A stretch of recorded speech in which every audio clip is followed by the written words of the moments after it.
Isa sa mga pribilehiyo na meron ang ilan sa atin ay ang pagkakaroon ng kumpletong pamilya.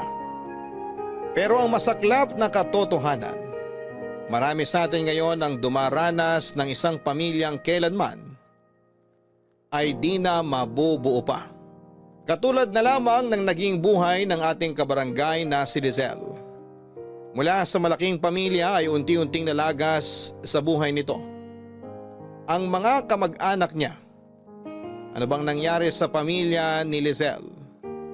Ito ang sabay-sabay nating tunghayan dito lamang sa mga kwento ng pag-ibig, buhay at pag-asa sa nangungunang Barangay Love Stories.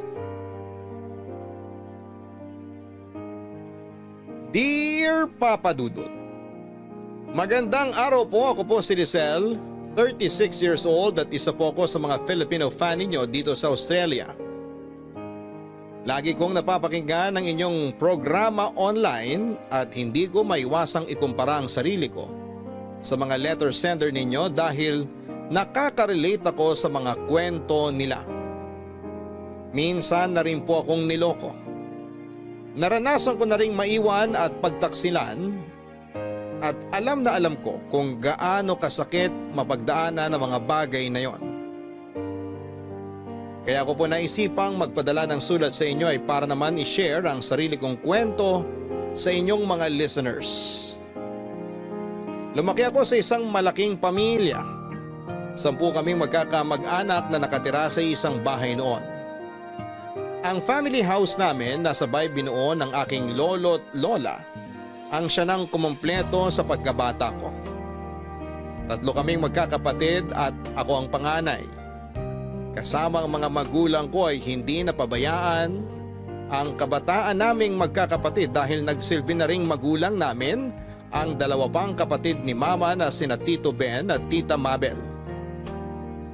Maliban sa kanila ay kasama rin naming lumaki ang pinsa namin na uniko iho ni Tito Ben. Isa sa mga hindi ko malilimutang alaala noong bata pa lamang ako ay tuwing nagde-decorate kami sa bahay tuwing Kapaskuhan.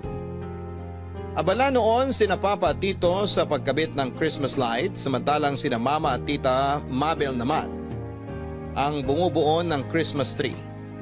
Kami mga batang taga-disenyo ng Christmas tree at sina Lolo at Lola naman ang laging naghahanda ng mga kani-kanilang merienda tulad ng biko, puto at kasava na sabay-sabay naming kinakain pagsapit ng hapon. Pero ang lahat ng ala-alang yon ay natuldukan nang nagkaroon ng trahedya sa pamilya namin. Parehong nasa trabaho noon sina Mama at Papa, pati na rin sina Tito at Tita. Kami namang magpipinsan ay nasa eskwelahan. Noong nagkaroon ng sunog sa amin at kasamang natupok ang family house namin, Papa Dudut. Sa kasamaang palad, parehong hindi nakaligtas ang lolo at lola namin sa sunog. Matapos silang makulong sa ikalawang palapag ng aming bahay.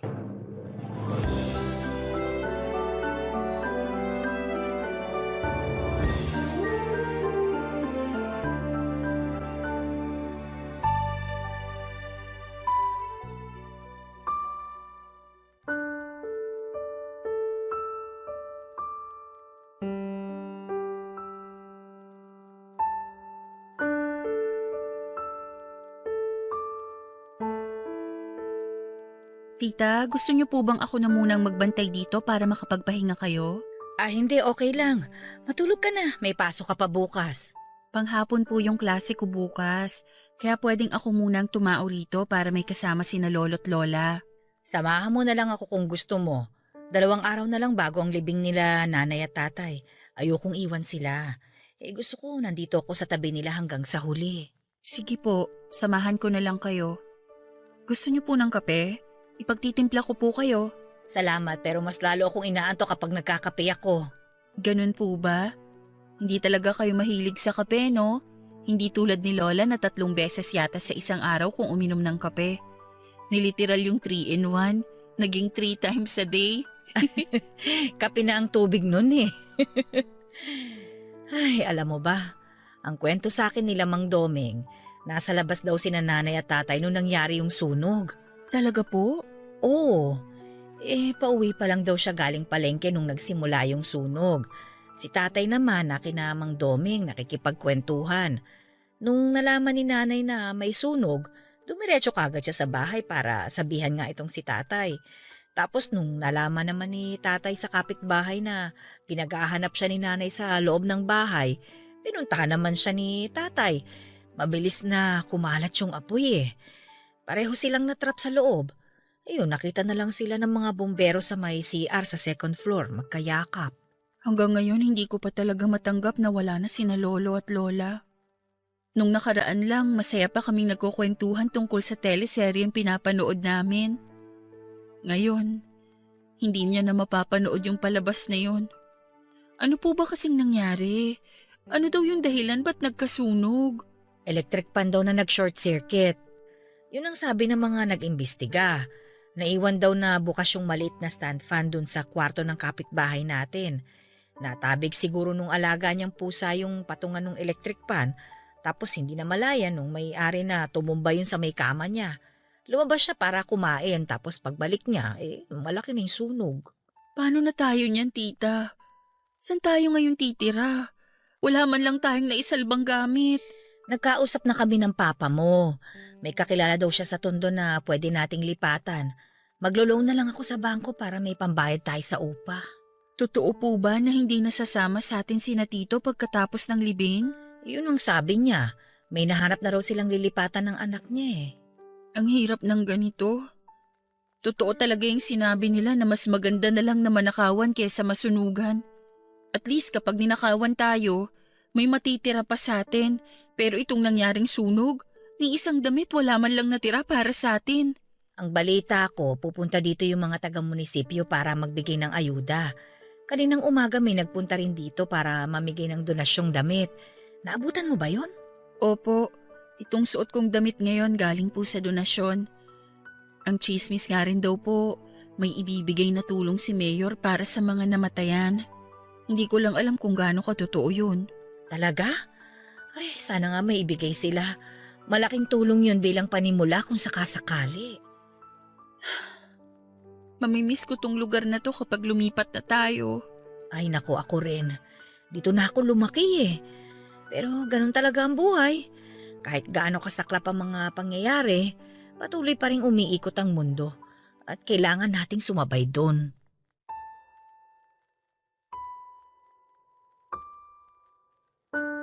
Papadudot na wala na nga kami ng tirahan na wala pa sa amin ang pinakamamahal naming lolo't lola.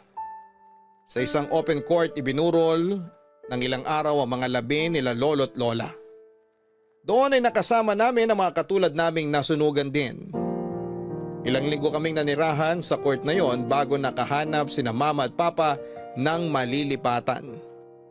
Dahil maliit lang ang paupahang nahanap ni papa ay kinailangang bumukod nila Tito Ben at ng anak nito. Lumipat sila sa Santa Mesa kung saan ay isang kaibigan naman ang nag-alok sa kanila ng matitirhan, samantalang sa Tondo naman lumipat ang pamilya namin kasama si Tita Mabel.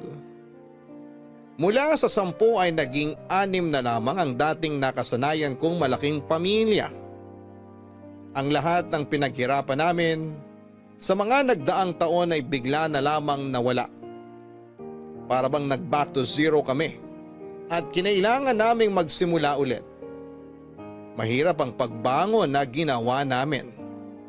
Napilitang mag-abroad si mama dahil hindi na nila kayang pagsabayin ang pag-aaral namin ng kapatid ko sa kolehiyo. Nag-volunteer ako na tumigil muna sa pag-aaral para maghanap sana ng trabaho pero hindi pumayag ang mga magulang ko dahil graduating na ako noon. Iba yung lungkot ang naramdaman ko nung umalis ng Pinas si mama. Liliman na lamang kami noon sa maliit na inuupahan naming bahay. Ang lahat ay naging busy noon sa kanya-kanya naming buhay sa pundong hindi na kami nakakapag-bonding pa. Dumaan ang mga taon at hindi na katulad ng dati ang kapaskuhan namin na sobrang saya. Ang lahat ay nagbago na, Papa Dudut. Pero maliban sa akin ay mas nalungkot ang papa ko sa pag-alis ni mama sa puntong naghanap siya ng iba. Ako mismo ang nakahuli sa ginawa niyang pagtataksil dahil aksidente kong naaktuhan ang pakikiapid na ginawa ni Papa sa mismong kapitbahay namin. Ang tita Mabel ko ang una kong pinagsabihan sa mga nalaman ko.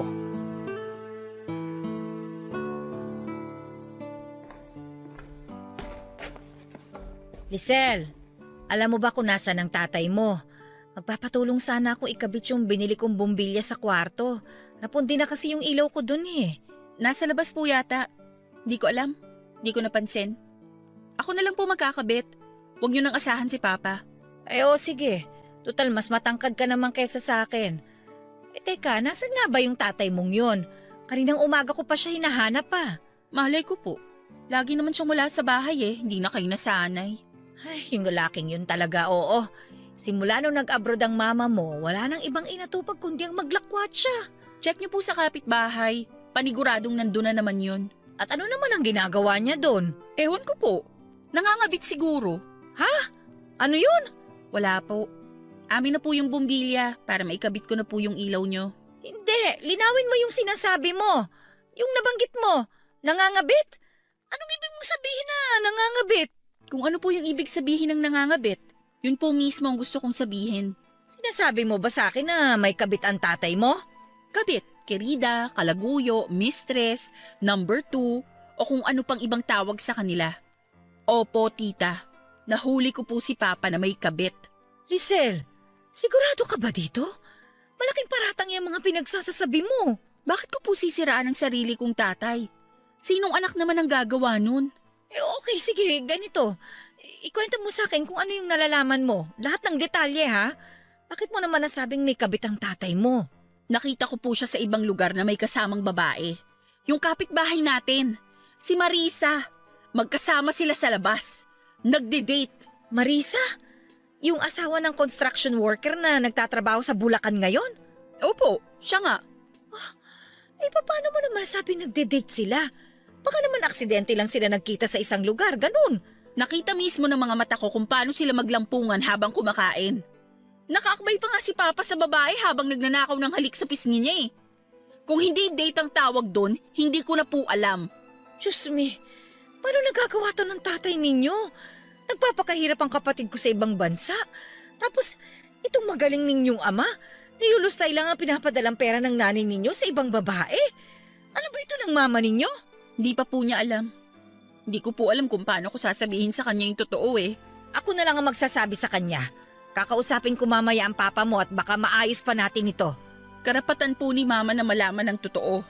Kahit patigilan niya yung ginagawa niya, nagloko pa rin si Papa. At dapat malaman ni Mama ang ginawa niya. Oo, alam ko. Ayoko lang na magpadalos-dalos tayo sa mga desisyon natin. Ang sama nila. Bakit nila nagagawang magtaksil pareho na silang may asawa? Simula nang nakita ko yung pinagagawa ni Papa, nagbago na yung tingin ko sa kanya. Hindi na siya yung taong hinahangaan ko. Hindi ko lang ma-imagine na kayang lokohin ni Papa si Mama. Sobrang nakaka-disappoint. Ako rin naman, hindi rin ako makapaniwala. Hindi ko inaasahan na magagawa yun ng Papa ninyo. Mamaya pag uwi niya, mag-uusap kami. Aalamin ko kung ano yung totoo. Huwag mo nang problemahin ito, ha? Huwag niyo na lang po munang sabihin sa mga kapatid ko yung nalaman niyo. O sige, huwag ka na mag-alala. Hanggat maaari, huwag na natin itong palakihin pa. Salamat po. O halika na, tulungan mo na ako ikabit yung bumbilya sa kwarto ko. Sige po. Kukunin ko lang yung hagdan sa labas. Noong si Tita Mabel na mismo ang nakasaksi sa kalokohang ginagawa ni Papa ay siya na ang sumugod sa bahay ng kabit nito. Parang eksena sa teleseryeng nangyari noong araw na yon. Kinaladkad ni Tita Mabel ang kabit ni Papa sa kalsada para ipagsigawan sa buong barangay namin ang kataksilang ginawa nila ng bayaw niya. Nagalit din ang asawa ng kinalantari ni Papa. Muntik na nga niyang mataga si Papa dahil sa galit. Kinabukasan ay nagising na lamang kami na wala na si Papa sa bahay. Kasamang lahat ng gamit nito ay tumakas sila ng babae niya at nagpakalayo-layo. Noong nalaman ni Mama ang nangyari ay parang wala lang sa kanya ang kalokohang ginawa ni Papa. Inaasahan na raw niya yon dahil matagal nang hindi magandang relasyon nilang dalawa. Sa katunayan, isa yon sa mga rason ni Mama kung bakit siya nag-ibang bansa. Gusto niyang takasan si Papa dahil pagod na raw siya sa pambababae nito. Kaya naman pala hindi na bago para kay Mama ang balitang sumama si Papa sa kabit niya dahil matagal na niya itong ginagawa nang hindi namin namamalayan. Papadudot muling nalagasan ang pamilya namin. Ganoon pa man ay nagpatuloy ang pagiging OFW ni Mama para masuportahan ang pag-aaral naming magkakapatid. Sa awa ng Diyos ay nakapagtapos naman kaming lahat. Mabilis din kaming nakahanap ng trabaho. Nakalipat kami sa mas magandang tirahan sa Valenzuela kung saan ay nakabase ang kapatid kong pulis. Doon ay sinubukan naming ibalik ang dating sigla ng pamilya namin. Pero tila ba naging mailap sa amin ang katahimikang pinapangarap ko para sa aking pamilya. Dahil matapos mawala si Papa ay bigla namang hindi na nagparamdam pa sa amin si Mama.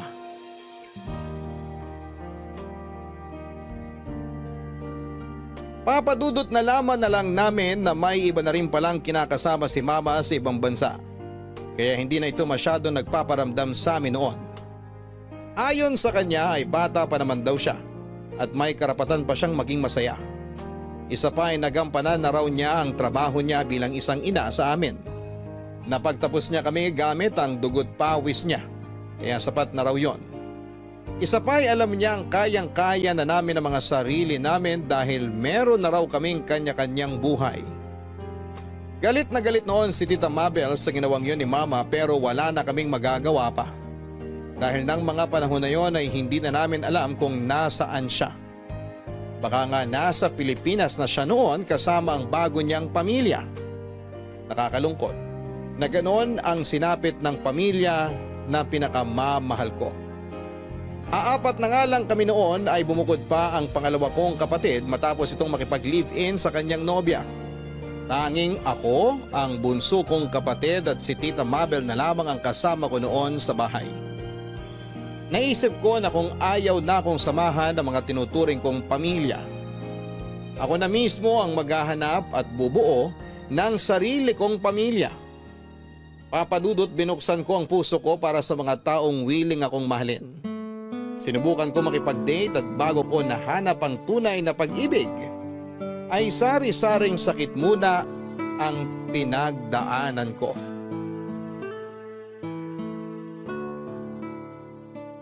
Hoy, matutunaw na yung longganisa sa katititig mo dyan. Ang lalim naman yata ng iniisip mo. Wala po to. Wala lang talaga akong ganang kumain ngayon. Pwede po bang mauna na ako? Doon na lang muna ako sa kwarto. Sandali. Dito ka muna. Wala nga alis hanggat hindi nagkukwento sa akin. Ramdam ko may problema ka ngayon. Seryoso, tita. Hindi po big deal tong problema ko ngayon. So meron ngang problema. Ano ba kasi yun? Sabihin mo na. Makikinig ako. Ayaw niya na po sa akin eh. Sinong may ayaw sa'yo? Yung boyfriend mo? Siya nga po. Gusto na po niyang makipaghiwalay. Oy, bakit daw? Wala. Hindi niya na ako gusto. May iba na siyang mahal. May babae nang handang sumalo sa kanya kaya gusto niya nang makipag-break sa akin. Eh di hayaan mo. Hindi siya kawalan ano? Kailanman hindi magiging kawalan ng isang taong ayaw na sa'yo. Pero mahal ko po siya eh. Wala na tayong magagawa dyan, Lisel. Kung siya na mismo yung umayaw, masakit tanggapin pero kailangan. Ano po ba kasing mali sa akin? Bakit lagi na lang akong iniiwan ng mga taong minamahal ko? Walang mali sa'yo. Hindi lang talaga siguro kayo ang para sa isa't isa. Mabuti na yun, 'di ba? Na sinabi niya kagad sa'yo kesa naman pinagsabay niya kayo, mas masakit yun. Ang malas ko talaga sa pag-ibig. Hoy, hindi ka malas ha? Napunta ka lang talaga sa mga maling tao. Kayo po ba? Paano niyo masasabing mali yung taong minamahal niyo? Yan ang tricky pagdating sa pakikipag-date. Hindi natin alam kung tama ba o mali yung taong minamahal natin. Kaya nga natin tinawag na sugal ang pag-ibig dahil dun eh. Kasi hindi naman natin alam kung ano magiging ending sa mga makakarelasyon natin. Yun ang rason kung bakit iwas na iwas din ako sa pag-ibig na yan. Ilang beses na akong natalo eh. Kaya nga hindi na ako ulit sumugal. Oo nga po. Hanggang ngayon wala pa kayong asawa. Bakit po? Choice niyo po ba na hindi mag-asawa? Ganun na nga. Mas pinili kong wag nang mag-asawa. Bakit naman po? Niloko rin po ba kayo? Hindi lang niloko. Ginawa pa akong sponsor nung ex ko. Sponsor? Paanong sponsor? Nung bata-bata pa kasi ako, nagkaroon ako ng boyfriend. Hindi siya nakapagtapos ng pag-aaral at isa sa mga pangarap niya makapagtapos. Ako naman itong bobita na binulag ng pag-ibig, pinag-aral ko siya. Tapos, ano pong nangyari? Ayun, napagtapos ko naman siya gamit ang sarili kong pawis. Pero nung nakagraduate na siya, nakipaghiwalay siya kagad sa akin. Bakit po? Anong rason niya? Nung nag-aaral pa lang siya, nagkaroon siya ng sikretong relasyon dun sa instructor niya. Habang nagpapakahirap ako sa pag-iipon ng tuition fee niya, hindi ko alam na 2 na pala kaming girlfriend niya. Nangako daw sila sa isa't isa na kapag nakagraduate yung ex ko, gagawin na nilang legal yung relasyon nila. Yun, sa mismong graduation niya, naghiwalay kami. Grabe, ang kapal ng muka. Ay naku, talagang makapal. Kung pwede nga lang sanang magwala ako nun, nagwala na ako ng sobra sa galit ko. Pero mas pinili kong magpakatao Ayokong ipahiya yung sarili ko kaya umalis na lang ako nang may ipot sa ulo. Wala po kayong ginawa pagkatapos nun? Ano pa bang pwedeng gawin ko sa sitwasyon na yun? Tinanggap ko na lang yung nangyari. Hindi ko naman pwedeng bawiin yung mga nagastos ko sa kanya Kesa maghabol o damdamin yung nangyari, pinilit ko na lang nakalimutan lahat. Simula nun, nahirapan na ako magtiwala sa mga lalaki. Habang tumatanda ako, mas napatunayan ko lang na tama yung naging desisyon ko na wag nang mag-asawa. Tingnan mo yung ginawa ng tatay mo ngayon, nagloko din siya. Tapos ikaw ngayon, kung ano yung mga pinagdaanan ko noon, yun pa rin ang nangyayari ngayon. Wala nang nagbago. Ang hirap talaga kapag sinaktan ka ng taong pinagkakatiwalaan mo. Mahirap talaga, kaya ang advice ko sa'yo, once na sinaktan ka, wag mo na silang pag-aksayahan ng oras. Sige, yan na nga po ang gagawin ko.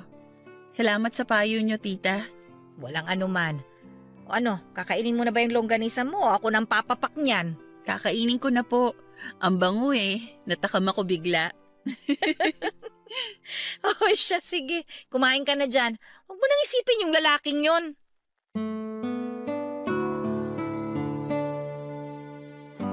Noong ko lang nalaman ang dahilan kung bakit tumanda na lamang na dalaga si Tita Mabel.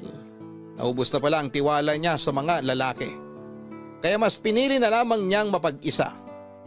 Ang kwento pa sa akin ni Tita ay sinubukan daw naman niyang makipag-date noon matapos ang hiwalayan nila ng kanyang ex, pero sobrang lala na talaga ng trust issues niya noon sa puntong nagiging toxic na siya at wala nang lalaking nagtatagal sa kanya. Lagi tuloy siyang iniiwan. O kaya naman ay pinagpapalit kaya tumigil na lamang si Tita Mabel sa pag-i-entertain ng mga lalaki sa buhay niya. Napagod na lang daw siya kaya hindi na siya naghanap pa hanggang sa tumanda na nga siya. Noon din ay tinanggap na lamang niya ang kapalaran niya na forever na siyang mag-isa. Mabuti na lamang at nandun kami ng mga pamangkin niya na kasakasama niya. Kapalit nito ay siya na po ang tumayong magulang namin na magkakapatid simula nung nawalan kami ng magulang. Papadudot, maraming advice ang ibinigay sa akin ni Tita Mabel para mahanap ang lalaking nararapat sa akin. Tinuruan niya ako kung paanong huwag ibigay ang 100% ko sa pagmamahal dahil kapag iniwan daw ako ng lalaking iniibig ko ay wala na raw matitira para sa akin. Ang sabi niya ay mas mahalaga umano na mahalin ko muna ang sarili ko bago ako magmahal ng ibang tao para sa ganon ay malaman ko kung anong klaseng pagmamahal ang deserve ko. Sinunod ko po ang mga payo niya sa akin. Ilang beses man akong naging sawi sa pag-ibig ay sinikap kong bumangon at magpatuloy sa buhay. Hanggang sa dumating na nga po ang hinahanap kong totoong pag-ibig noong pumasok sa buhay ko ang katrabaho kong si Darren. Lizzie, di ka pa kakain? Lazy ka dyan. Lizelle ang pangalan ko, hindi Lizzie. Mas cute yung Lizzie eh. Yun kasi pangalan ng aso ko nung bata pa ako. Kaya mas gusto kong tawagin kitang Lizzie. Ginawa ba naman akong aso? Siraulo ka talaga. At least parehong cute, di ba? Ano na naman bang ginagawa mo rito? Mamaya pagalitan ka na naman. Alam mo namang bawal kayo rito sa office. Mga admin lang ang pwede dito. Wala namang tao eh, tsaka lunch break na. Mas gusto ko rito kumain kasi malamig, may aircon. Di ka pa ba kakain? Mamaya na may tinatapos pa ako. Ano ba yan? Yung sales last month. Kailangan ko nang ipasa to sa accountant natin. Bayaran na naman kasi ng tax. Ah, okay. Antayin na lang kitang matapos dyan para sabay tayong kumain. Wag na, kumain ka na. Di ako magla-lunch. Akala ko ba mamaya ka kakain? Ngayon di ka na magla-lunch. Ano ba talaga? Di ko alam eh. Bahala na. Bakit naman? Diet ka? Ang payat-payat mo na nga, nagda-diet ka pa. Baliw, hindi. May biskwit naman ako rito, yun na lang ang kakainin ko mamaya. Alam mo, itigil mo na muna kasi yan. Pwede namang ituloy yan pagkatapos ng lunch break eh. Hindi maganda yung nagpapalipas ka ng gutom. Akala mo naman ikaw magmamana ng kumpanyang to. Hindi naman kasi ikaw ang mapapagalitan kapag hindi ko to natapos eh. Mas importante pa rin na kumain ka ng tama sa oras. Kaya nga tayo nagkaroon ng lunch break eh, para may pahinga tayong mga empleyado. Nangangayayat ka na nga oh, di ka na naawa sa sarili mo. Ang lala mo naman magsalita. Nangangayaya talaga yung pinili mong term. Hindi ba pwedeng sumeksi na lang para masarap pakinggan? Di ka naman sexy. Ikaw lang yung payat na may taba sa tiyan. Ikaw papansin ka talaga eh, no? Kahit kailan ang lakas mo talagang manira ng mood. Aray! Sakit na. Bakit ka naman namamato ng lapis? Kapag tinamaan yung mata ko, hindi ko na makikita ang ganda mo. Bahala ka. Ewan ko sa'yo. Doon ka na nga. Doon ka sa labas kumain, wag dito. To naman, galit na galit agad. Alam mo namang nagbibiro lang ako. Siyempre sexy ka. Kaya nga ako nagka-crush sa'yo eh. Tigilan mo ako, Darren ha. Busy ako. Huwag mo akong abalahin dito. Dalian mo nang tapusin yan. Gutom na ako. Sino ba kasing nagsabing antayin mo ko? Kumain ka na dyan. Ayoko. Alangan namang kumain ako dito mag-isa habang kumakalamsik mura mo dyan. Hindi naman ako gutom. Kumain ka na. Sabayin mo na ako. Kumain ka na. Malapit nang matapos yung lunch break ko, bahala ka dyan. Di kasalanan mo kung di ako makakain. Ako pa talaga sinisi. Kumain ka na kasi dyan. Huwag mo na akong alalahanin dito. Di ako kakain hanggat hindi ka kumakain. Alo, parang bata. Sige na nga, sasaluhan na kita. Ayan, dapat ganyan. Sandali, hahanapin ko yung biskwit ko. Alam ko may tinapay pa ako dito eh. Wag na, hatian na lang kita rito sa baon ko. Marami naman to eh. Ayoko, nakakahiya. Bibili na lang ako sa karinderya dun sa labas. Sabing wag na eh. Madami to oh. Tingnan mo. Hala, oo nga. Ang dami naman yan. Ganito ba talaga karaming kinakain mo araw-araw? Pang-5 tao na to ah. Dinamihan ko talaga ngayon baon ko. Kasi matagal ko nang napapansin na lagi ka na lang nagpapaiwan dito sa office kapag lunch break. Naisip ko na kung masyado kang busy, hatian na lang kita sa dala ko para kahit papaano makakain ka pa rin. Grabe. Sobra-sobra naman yung concern mo sa akin. Napansin mo pa talaga yun? Oo, ikaw lang yung tanging tao dito na mabait sa akin eh. Kaya mabait din ako sa'yo. Mabait ka dyan. Lagi mo nga akong inaasar. Paano naging mabait yon? Ganun ako makipag-banding eh. Tsaka gustong gusto mo naman na inaasar kita. Well, minsan nakakawala naman talaga ng stress tuwing nagpupunta ka rito sa office. Kahit papaano nare-refresh yung araw ko, lalo na kapag masyado nang mabigat yung trabahong ginagawa ko. Talaga? So may silbi rin pala ang pangungulit ko sa'yo. Oo, kahit minsan nababatukan kita't nababato dahil sa kakulitan mo. Nakakatuwa naman na kahit paano naging maganda ang epekto sa'yo.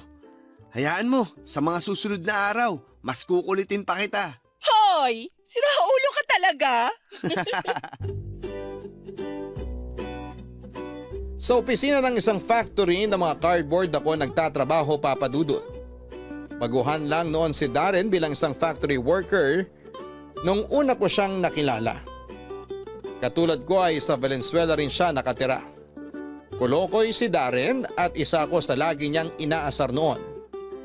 Kahit bawal ay tambay siya sa opisina namin para lamang magpa-aircon. Lagi nga siyang napapagalitan noon Pero siya pa rin ay punta ng punta sa office namin para kulitin ako. Mula sa 5 magkakapatid, si Darren, siyang middle child at ang katangi-tanging anak na walang masyadong ambag sa kanilang pamilya. Ganun pa man ay hindi napangihinaan ng loob si Darren, kahit na siya lang ang hindi profesional sa kanilang pamilya. Madali akong napaibig ni Darren dahil sa pagiging masiyahin niyang tao. Siya na rin kasi ang tanging pinagkukunan ko ng lakas tuwing nakakaramdam ako ng kalungkutan. Daig pa niya ang sarili kong pamilya na laging handang sumuporta sa akin sa bawat desisyon ko sa buhay. Noong sinagot ko siya ay naging low-key lang ang relasyon namin. Naisip ko na gawing pribado na lamang ang buhay ko ng panahon na yon dahil napansin ko na tuwing pinapangalandakan ko sa buong mundo, ang mga nakakarelasyon ko ay lagi itong minamalas at hindi nagtatagal. Sa pagkakataong yon, sa ilang tao ko lang ipinakilala si Darren. At una ko siyang ipinakilala sa taong pinagkakatiwalaan ko. Walang iba kundi si Tita Mabel.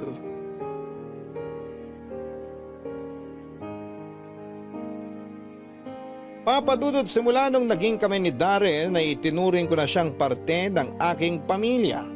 Siya ang pumuno ng mga kakulangan ng mga kamag-anak ko na iniwan ako katulad na lamang ng pagkalinga mula sa mga magulang. Pag-aalaga na dati ginagawa ng namayapa kong lolo't lola. Siya rin ang nagbo-boost ng confidence ko na dating gawain ng mga kapatid ko. Unti-unti ay nakahanap ako ng sarili kong tahanan at si Darren yon. Sa pagkakataong yon ay sinigurado kong wala nang makasisira pa sa pamilyang binuo ko. Nung ipinakilala ko si Darren sa kapatid ko at kay tita ay malugod naman siyang tinanggap ng mga ito.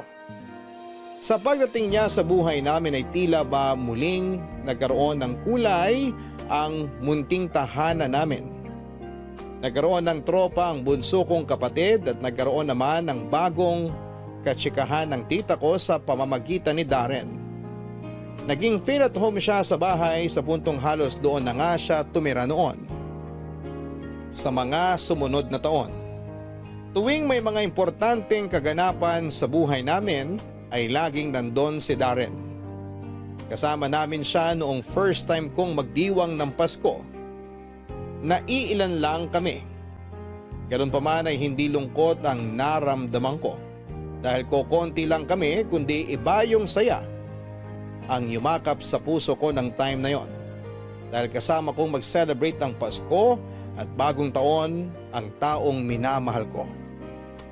Papadudot patuloy na lumaki ang pamilya namin lalo na nung nagkaroon na rin ng girlfriend ng bunso kong kapatid. Maliban sa kanya ay pumapag-ibig na rin si Tita Mabel dahil for the first time sa buong buhay ko, nakita ko siyang nakipag-date muli matapos ang napakahabang panahon. Lisel? Lisel! Po, tita? Tulungan mo nga ako rito. Pakisiper naman itong likod ng damit ko. Hindi ko abot eh. Sige po. Saan po ang punta nyo? Ba't kayo nakabihis? Kakain ako sa labas. Nang mag-isa? Ay hindi, may kasama ako. Paparating na yun maya-maya lang. Sino naman? Huwag niyong sabihing makikipag-date kayo. Lalaki ba yung kasama niyo? Oo, lalaki pero kaibigan ko lang yon. Kaibigan lang ba talaga? Oo nga. Ikaw talaga kung ano-anong iniisip mo. Hindi pang kaibigan lang yung mga ngiti nyo. Kinikilig kayo eh. Okay, sige. Nanliligaw siya. Pero hindi ko pa siya sinasagot ha. Oh my gosh, talaga? May nanliligaw sa inyo ngayon, tita? Sino? Kilala ko ba? Edison ang pangalan niya. Hindi mo siya kilala. Paano naman kayo nagkakilala? Sa kayo nagkita? Matagal ka na ba niyang nililigawan? Sandali. Ang dami mo namang tanong. Isa-isa lang. Nagkakilala kami sa pinagtatrabahuhan ko. Naging customer namin siya isang beses hanggang sa naging suki na namin. Tapos, paano siya nanligaw? Dali tita, sabihin mo na sa akin, kinikilig ako. Ay, nakakalokang bata ito. Sa aming matatanda ka pa talaga kinilig, ha? Siyempre, kayo ang nagpapatunay na age is just a number. Wala sa edad yan, kundi sa pusong tumitibok mismo. So ano po, paano siya nag-confess sa'yo? Ay, ang totoo niyan, matagal na siya nagpapapansin sa akin. Hindi ko lang siya binibigyan ng atensyon kasi nga, di ba? Tulad nga ng sinabi ko sa'yo, hindi na ako umaasa magkakaroon ng pag-ibig sa buhay ko. Tapos na ako sa mga bagay na yan eh. Opo, nabanggit nyo nga po sa akin yan noon. Eh bakit naman nagbagong isip nyo? Eh makulit siya. Masyadong porsigido. Hindi siya nagpatalo kahit na ilang beses ko na siyang sinabihan na wala akong interes na magkaroon ng karelasyon sa edad kong ito. Eh yun, tapos, ewan ko ba, alam mo yung nasanay ka na lang sa taong yun? Yun bang hindi mo inaasahan na naging parte na pala siya sa bawat araw mo kahit na hindi mo naman yun hiniling? Basta, nasanay na lang ako sa kanya. Ang hirap i-explain eh. Gets ko po kayo. Ang tawag po sa nangyaring yan, na-fall na kayo sa kanya. Nung una, wala kayong interes, di ba? Tapos kalaunan, nung nakilala nyo na siya ng lubusan, naging open na kayo sa kanya. Tapos, unti-unti ring tinanggap ng puso nyo yung taong yon. Ganun po talaga sa pag-ibig eh. Tiyagaan lang. At itong Edison na to, mukhang matyaga nga siyang tao.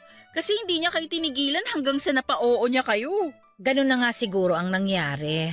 Halos ganyan din yung nangyari sa amin ni Darren eh. Para siyang langaw no na hindi ko mabugaw-bugaw. Tapos ayun, na-develop na lang din yung feelings ko sa kanya katagalan. Pero alam mo, kinakabahan ako sa date na ito sa totoo lang. Bakit naman po kayo kinakabahan? Eh kasi matagal na nung huli akong nakipag-date. Ngayon na lang ulit. Hindi ko na alam kung ano yung dapat gawin. Wala naman kayong kailangang ipakitang kakaiba sa date nyo eh. Nagustuhan niya kayo kung ano yung totoong kayo. Kaya yun lang ang ipakita mo sa kanya kapag magkasama na kayo. Ganun lang kasimple. Talaga ba? Opo. Be yourself, ika nga nila. Sige, tatandaan ko yan. Ayan, nag-text na siya. Nasa labas na raw siya. Good luck po sa date nyo. Enjoy kayo. Mauna na ako ha. Mag-iingat po kayo, tita. Salamat.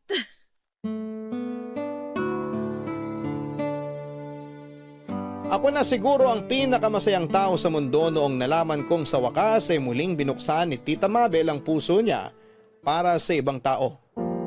Deserve niyang makatanggap ng pagmamahal dahil napakabait niyang tao. Siya ang natatanging kamag-anak ko na nanatili sa tabi ko noong tinalikuran ako ng mga taong pinagkakatiwalaan ko. Siya ang laging nandun tuwing gusto ko nang sumuko. Si Tita Mabel ang laging nagpapalakas ng loob ko noong hindi ko pa nakilala si Darren. Papadudot mas matanda si Edison ng 3 taon kesa kay Tita. 47 lang noon si Tita samantalang 50 naman si Edison. May sarili itong paupahan sa Valenzuela din. Mabait naman po si Edison noong ipinakilala siya sa akin ni Tita Mabel. In fairness, hindi siya mukhang 50 years old dahil matikas pa rin ang pangangatawan nito. Sa katunayan sa edad niya ay nakakabilib na isa siyang biker kaya naman hindi na nakapagtataka na maganda pa rin ang pangangatawan nito. Sa kabilang banda ay hindi rin naman po nagpatalo si Tita Mabel pagdating sa kagandahan.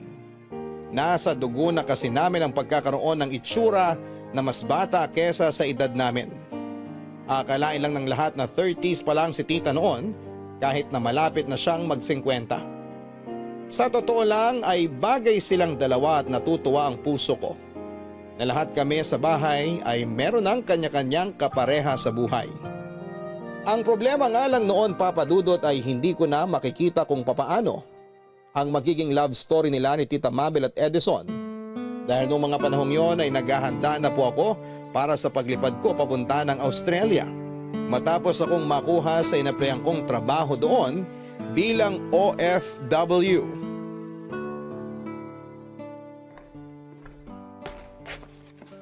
O tita, aga nyo nagising ngayon ah. Ay nako, actually wala pa akong tulog. Bakit naman? Ewan ko ba? Hindi ako dinalaw ng antok kagabi eh. Paano kayo makakatulog niyan nagkakape na kayo? Mas lalo kayong hindi aantukin yan. Mabuti Sabado ngayon, day off ninyo. Nakatatlong kape na nga ako buong magdamag. Ibig niyong sabihin, kagabi pa kayo nandito sa kusina? Oo, ganun na nga.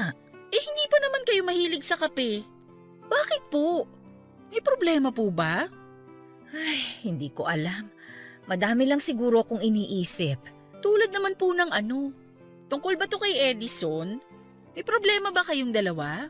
Hindi, wala naman kaming problema ni Edison. Uy, ano po?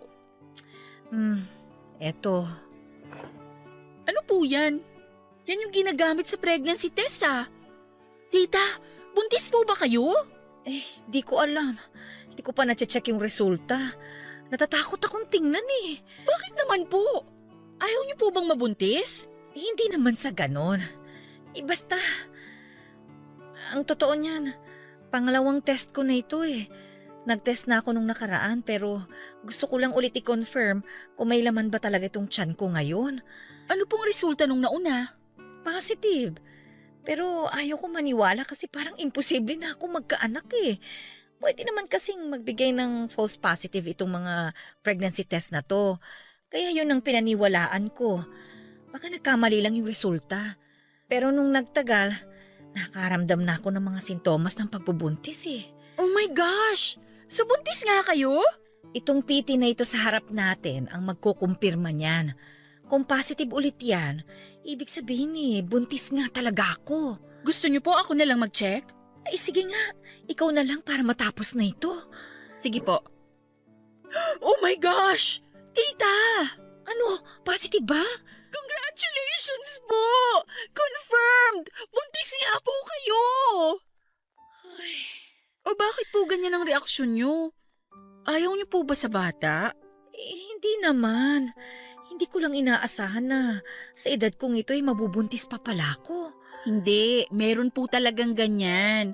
May mga napapanood ako sa balita na nagkakaanak pa kahit nasa 40s na, lalo na kapag hindi pa nagme-menopause yung babae. Although mahirap nang magbuntis dahil hindi na masyadong nagpo-produce ng egg cells, pero may chance pa rin. May nabasa akong article tungkol dyan. Natatakot lang ako sa pwedeng maging risk ng pagbubuntis ko. Matanda na ako eh. Paano kung hindi ko kayaning magbuntis? Marami pong nagbubuntis na kaedad nyo at successful naman po yung pagbubuntis nila. Huwag po kayong mag-alala, kakayanin nyo po to. Ay naku, sana nga. Huwag na kayong malungkot dyan. Blessing po yan. Alam na po ba to ni Edison? Hindi pa. Ayoko munang sabihin sa kanya hanggat hindi ko pa nakukumpirma. Ngayong kumpirmado na, sabihin nyo na po sa kanya. Sure ako matutuwa yun. Di ba sabi nyo simula nung nabiyudo siya, hindi niya na nakakasama yung mga anak niya? Sa tingin mo, matutuwa siya kapag nalaman niya ito? Oo naman po. Bunga yan ang pagmamahalan nyo, kaya alam kong matutuwa yun. Kaso baka hindi ko na maabutan yung baby nyo. Bakit naman? Aalis na po ako 2 months from now eh. Oo, saan ka pupunta? Natanggap po ako sa inaplayan kong trabaho sa Australia. Talaga? Opo, visa na lang po yung kulang ko. Bakit naman ngayon ko lang nalaman ito? Hindi mo man lang ako sinabihan? Sinikreto po talaga namin ni Darin to, hanggat hindi pa namin nalalakad yung mga papeles. Pero ngayong okay na ang lahat, pwede na naming sabihin ang totoo. Ikaw pala dapat ang i-congratulate ko eh. Pero paano yan? Iiwan mo na kami? Kailangan po eh. Ito na lang talaga ang paraan na naisip ko para maayos natin tong buhay natin ngayon. Sa bagay, maganda yan para rin makapag-ipon kayo sa future ninyo ni Darren. Yun nga po ang plano, tita. Papa Dudut, matagal ko na talagang pinaplanong mag-abroad dahil kung mananatili ako sa Pilipinas ay matatagalan bago ko makamit ang pangarap ko sa buhay. Halos 1 taon din akong naghanap ng trabaho sa ibang bansa. Na-scam na rin ako ng 1 beses dahil doon at kami ni Darren lang ang nakakaalam ng nangyari. Nang nakuha ko sa Australia ay sobrang saya ko dahil sa wakas ay magkakaroon ako ng chance na baguhin ang buhay namin. Papadudot noong taon na yon ay napakaraming nangyari sa buhay ko. Agad na nagpakasal si Tita Mabel at Edison noong nalaman nilang buntis ito. Nagkaroon sila ng civil wedding kasama ang mga malalapit na tao sa buhay nila. Pagkatapos noon ay nagkaroon din kami ng advance celebration ni Darren para sa 3rd anniversary namin dahil hindi na ako aabot sa mismong anniversary date naming dalawa.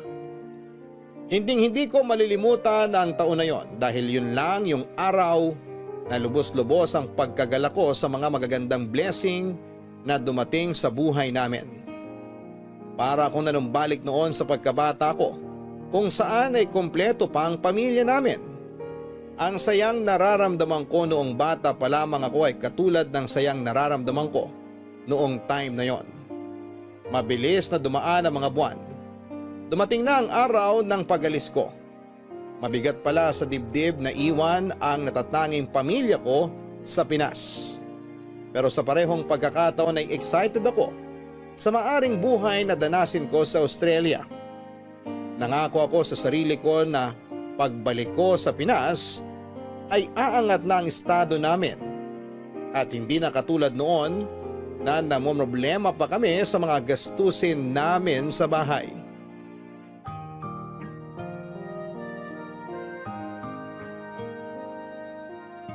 Umalis man ako ay may pumalit naman kaagad sa akin at yon ay si Isha, ang anak ni Tita Mabel at Tito Edison.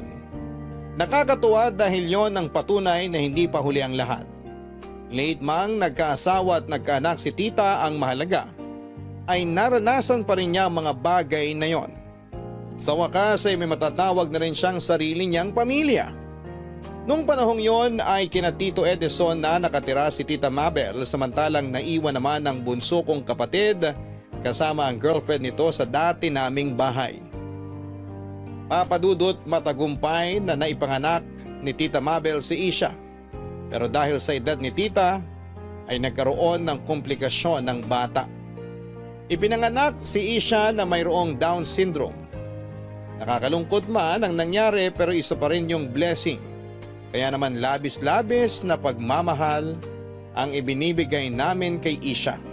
Special child siya kaya dapat ay special din ang buhay na ipaparanas namin sa kanya.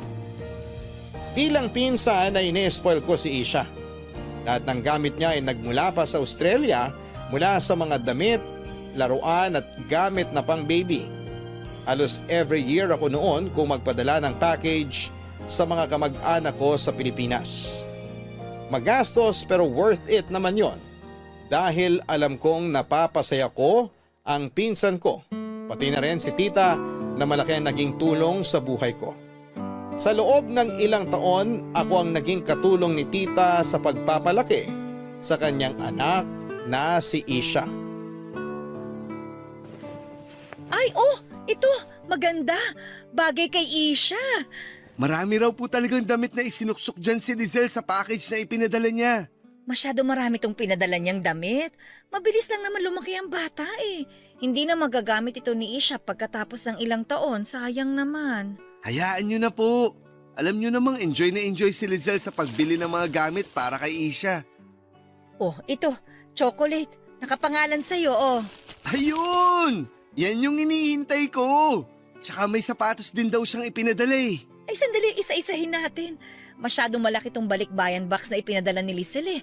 Baka nasa ilalim pa yung sapatos na sinasabi mo. Yan daw po palang mga box ng delata. Check nyo daw yung loob. Kasi may mga sinuksok din daw dyan si Lizelle para magkasya lahat ng gamit. Talaga? Sandali. Abot mo nga yung box ng corn beef dyan sa likod mo. Heto po. Salamat. Ay, oo nga, oh. May mga medyas siyang isinuksok dito. Nakakatuwa naman ito. Tip daw yan ng mga kasamaan niyang Pinoy dun sa Australia. Siyempre, mahal ang magpadala ng package. Kaya bawat sulok, pinuno talaga niya ng pwedeng ipadala. Ay, teka. Oh, si Lizelle, tumatawag. Hello, Lizelle! Oh, nandito na yung box mo. Binuksan na namin. Opo, nag-message nga po sa akin si Darren. Oh, eto, kita mo ba? Ang dami! Opo, kita ko. Ay, yan palang mga box ng pagkain dyan. Marami ring nakasiksik dyan. Oo, sinabi nga sa akin ni Darren. Heto nga oh, nakita ko yung mga medyas na isiningit mo. Andito pala si Darren. Lizelle, Anong oras na dyan? Alas 7 na ng gabi rito. Talaga? Alas 5 pa lang dito eh. Oo, ahead talaga kami ng 2 oras. Nakita mo ba yung sapatos mo? Hindi pa. Iniisa-isa pa lang namin yung mga padala mo. Nasa ilalim yata yun. Nasaan pala si Isha? Gusto ko siyang makita. Ay, tulog na siya eh. Katatapos lang magwala. Ay, sayang naman, hindi ko makakausap. Bakit na naman siya nagwala? Ay, naku, hindi ko alam. Nito mga nakaraan, lagi na lang siya nagtatantrum. Hindi naman namin alam kung anong gusto niya kasi hirap pa naman siya makapagsalita. Habaan niyo na lang po yung pasensya niyo sa bata. Ay, mabuti nga't dumating itong si Darren eh. Si Darren lang talagang nakakapagpatahan sa kanya. Mas gusto pa nga niya si Darren kaysa sa aming magulang niya eh. Ako pa.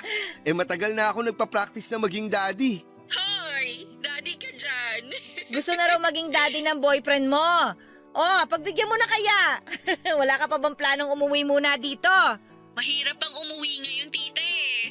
Marami pa akong binabayaran. Tsaka 3 taon pa lang naman ako dito. Kaya ikaw, Darren, tiis-tiis ka na lang muna ha. Makakauwi rin ako sa tamang panahon. Alam ko naman. Basta lagi kang mag-ingat dyan. Kahit mas matangos sa mga ilong ng mga lalaki dyan. Wag na wag mo akong ipagpapalit ha. Oo naman. Di hawak naman ang mas gwapo ang mga Pinoy.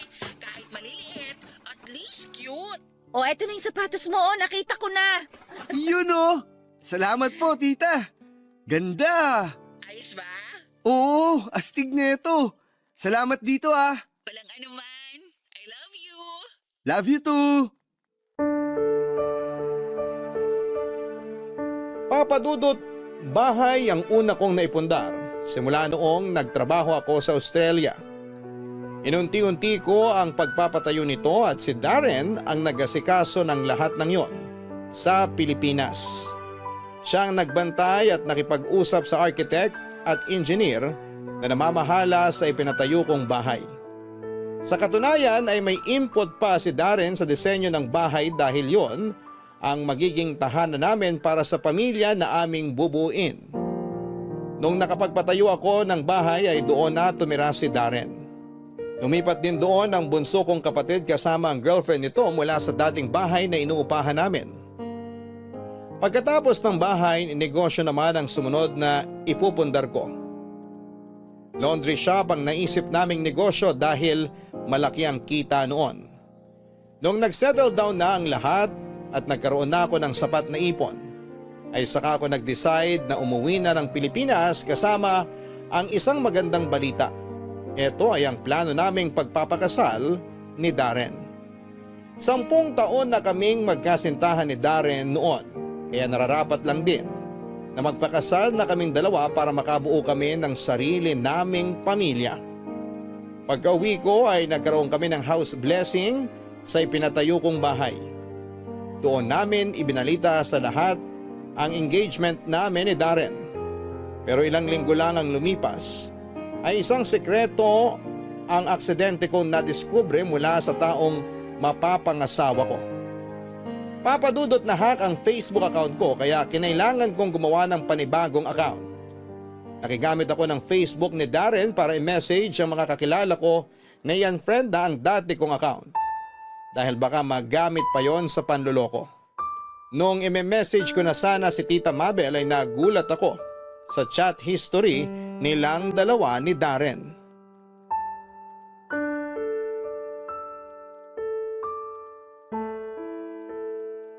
Ano ba kasi yun, Lizelle?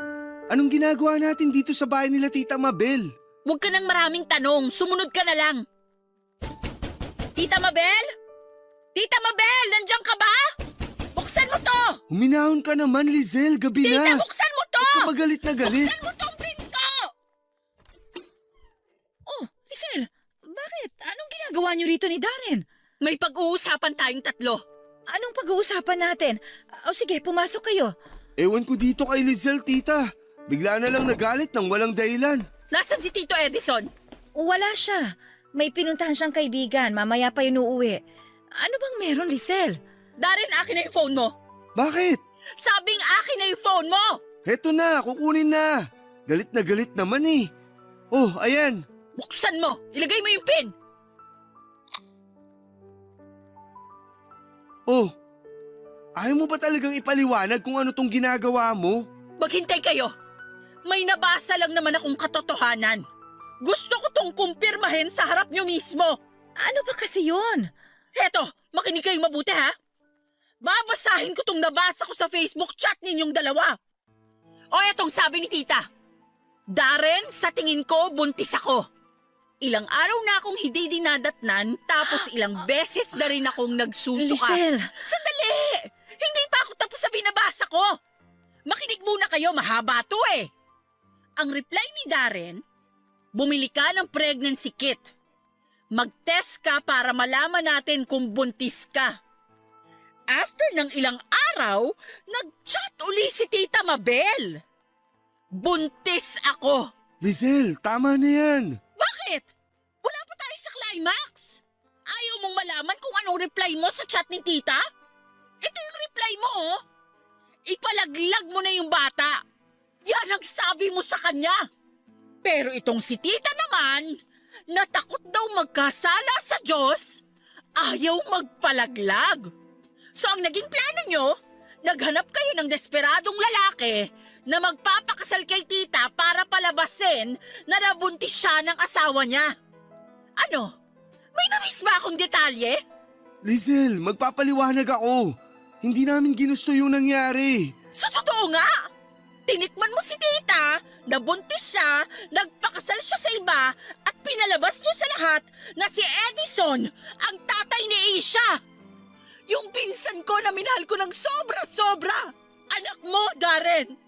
Tama? hindi naman namin sinasadya na... Hindi sinasadya! Tita! Boyfriend ko yung pinatulan mo! Ikaw tong maraming trust issues sa mga lalaki, pero ikaw din naman pala ang magiging rason kung bakit nagkakaroon ng trust issue ang kapwa mo babae! Lizelle, uminahon ka lang. Matagal na yung nangyari. So what? Ano ngayon kung matagal na? So kapag late kong nalaman yung totoo, bawal na ako magalit? Ang hayop yung dalawa? Walang hiya kayo! Sorry, isang beses... 1 beses! 10 beses! Kahit inaraw-araw nyo pa, ang ending! Trinaydor nyo akong dalawa! Bantay sa lakay ka rin eh! Ang kapal! Sobrang kapal na mga mukha nyo! Nandito pa ako sa Pinas nun ha! Nakakasama niyo pa ako nung ginawa niyo yung kahalayan niyo! Ano pa kaya nung nasa Australia na ako? Siguro ay araw-araw niyo na ano? Kaya huwag mo masabi-sabi sa akin na 1 beses lang yung nangyari dahil hindi yun kapani-paniwala! Maniwala ka. 1 beses lang talaga yun. Wala akong pakialam! Ikaw ang laki ng tiwala ko sa'yo, Darren! Nag-abroad ako para buuin yung buhay nating dalawa! Ang kapal na mukha mong demonyo ka! Sobrang kapal na mukha mo! Lizelle, ako nang humihingi ng tawad sa'yo. Sana patawarin mo kami sa nagawa namin. Mali yun, sobrang mali. Pareho naming pinagsisisihan yung nagawa namin. Patawarin mo na kami alang-alang kay Isha. Isa ka pa, tita! Gagamitin mo pa talaga yung bata para maghugas kamay? Hindi ko kayo patatawarin hanggang mamatay ako! Walang magkakapatawaran sa ating tatlo! Ikaw, Darren, bibigyan kita hanggang ngayong gabi lang para alisin lahat ng gamit mo sa bahay ko! Ikaw naman, tita! Huwag mo nang ipapakita yung pagmumukha mo sa akin! Dahil sa susunod na makita ko ulit yung mukha mo, hindi mo magugustuhan ang gagawin ko sa'yo! Huwag mo akong subukan! Haliparot kang matanda ka! Bigyan niya ng kapatid si Aisha kung gusto rin niya! Lizelle Sandali naman! lang, Lizelle!